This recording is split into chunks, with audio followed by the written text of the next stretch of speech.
Hello friends, उतरन उतरन Colors TV के episode 279 में आप देखेंगे जो वंश होते हैं वो छत पे चढ़ जाते हैं, आत्महत्या करने की कोशिश करते हैं, लेकिन जैसे तैसे करके उनके जो घर के नौकर होते हैं वो उन्हें बचा लेते हैं और फिर गुणवंती जी के पास आते हैं। कहते हैं कि वंश भैया की तबीयत बहुत ज़्यादा ख़राब है। जो गुणवंती जी होते हैं वो वंश के पास जाते हैं, लेकिन वंश जो होते हैं वो किसी की बात सुनने के लिए तैयार नहीं होते हैं, बल्कि चिल्लाने लगते हैं। तभी जो गुणवंती जी होती हैं वो तप्पू को फ़ोन करते हैं, कहती हैं कि बेटा वंश की तबीयत बहुत ज़्यादा ख़राब है, प्लीज़ आप जैसे तैसे करके इच्छा को यहाँ भेज दो। वो कहती है कि ठीक है, मैं तुम्हारी बात इच्छा से करा देती हूँ।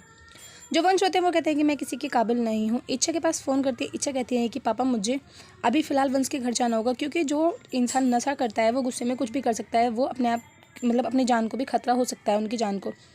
इच्छा जो होती हैं वो जाने के लिए तैयार हो जाती है। जैसे वो जाके देखती हैं कि वंश ने अपने घर का सारा सामान इधर उधर फेंक के रखा और उनको चारों आदमी पकड़ के रखते हैं। वो सिर्फ यही चिल्ला रहे होते हैं कि नहीं, मुझे नहीं जाना, मुझे नहीं जाना। तब बस जो इच्छा जो होती है वो अपने पापा का हाथ छुड़ाकर वंश के पास जाती है। वंश को कहती हैं कि वंश वंश तो आवाज़ लगाती हैं। वंश जो होते हैं वो नीचे बैठ जाते हैं, कहते हैं कि आई मुझे देख, चारों तरफ अब इच्छा ही इच्छा दिखाई दे रही है। उसके बाद इच्छा कहती हैं कि वंश हम सच में ही हैं, क्या तुम अपने टीचर जी की बात नहीं मानोगे? वो कहते हैं कि आ गई तुम, और वो उनको पानी पिलाती हैं, दवाई खिलाती हैं। उसके बाद वंश कहते हैं कि प्लीज़ इच्छा तुम मुझे छोड़कर कभी मत जाना। उसके बाद जो वंश होते हैं उन्हें नींद आ रही होती है, क्योंकि दवाई खा रखी है उन्होंने। फिर उसके बाद जो इच्छा होती है वो उन्हें बेड पर लिटाने के लिए चली जाती हैं। जो ठाकुर साहब होते हैं वो इच्छा की फ़ोटो देखते हैं जो वंश ने खुद से बनाई हुई होती है, स्केच जो होता है।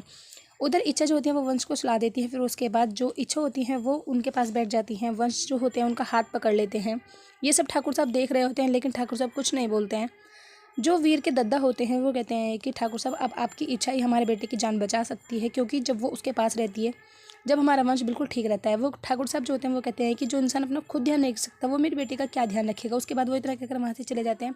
एपिसोड की एंडिंग तो ऐसी होगी फ्रेंड्स, आने वाला एपिसोड बहुत ज़्यादा